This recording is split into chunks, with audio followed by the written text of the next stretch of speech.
It's been a crazy week, and we've had a lot of stuff coming out. There's been stuff that's disappeared, and I just want to make like a couple of little things about anime, because while we were off, they went and they finished Dragon Ball Daima, at least the subbed version.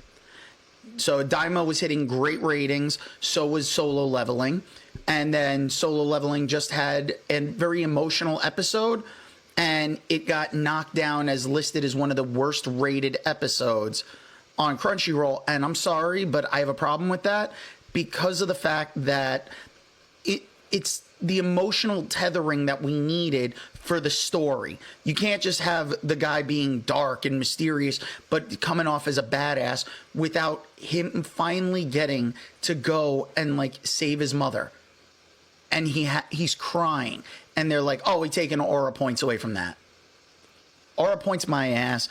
No, that was this, a video game? Exactly, that's what it feels like sometimes. But no, it's actually really worth it.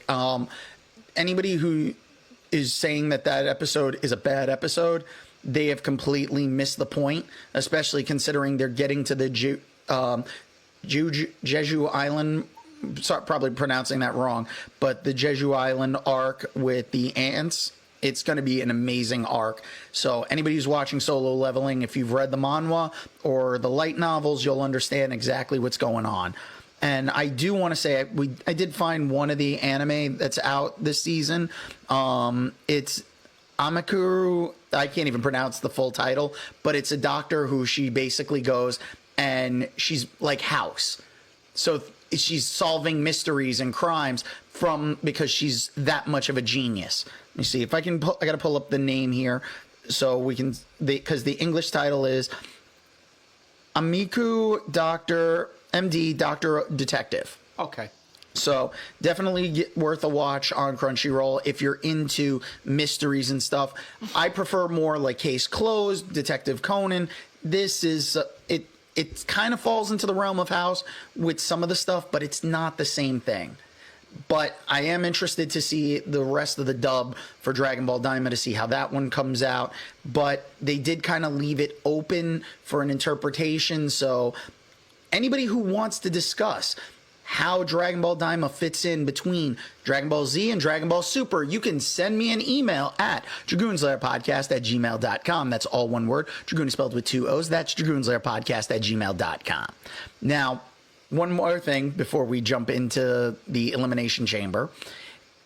We've gotten a lot of people talking and making comments on some of the shorts that we have up on TikTok and everything about Captain America: Brave New World. And you guys are hating on a movie. It's completely different Captain America. I'm trying to figure out where the hate's coming from, because the movie is a solid movie. You're not going to always get like an Infinity War or an Endgame. You're not getting that every single movie. Sometimes you got to set some stuff up. And Sam Wilson, coming off of Falcon and the Winter Soldier, going into Brave New World, this movie is at the right point. It's not the best. I will not say that it is top tier, but it is a good, solid Marvel movie. It's also a relaunch to their phases again. Exactly. So people need to understand that we're getting a new Captain America, not the Steve Rogers Captain America. So if you have a problem with that, then, I appreciate the comments. You guys are allowed to have your opinions. However, I honestly do need to tell you the hate is blanket unwarranted. There is no reason to hate on Captain America: Brave New World the way you guys have. Some people agree that the movie's good. It's a solid movie. And other people, someone didn't understand the concept of trailers giving too much away, thinking a teaser trailer and a trailer are the same thing. Jimmy, would you like to elaborate on the difference? Yeah, teaser trailers are small. They get your mouth watering of the product that's coming out. The full trailer, trailer number 1, will explain a little more of that teaser trailer.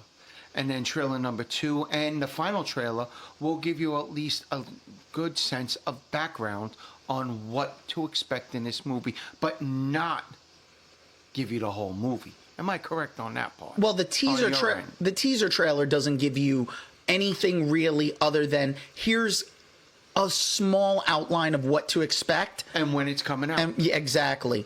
When we get into the trailers, they've been giving way too much away. Yeah. So the regular trailers have been expanding, especially when you get 3 trailers or more for a movie.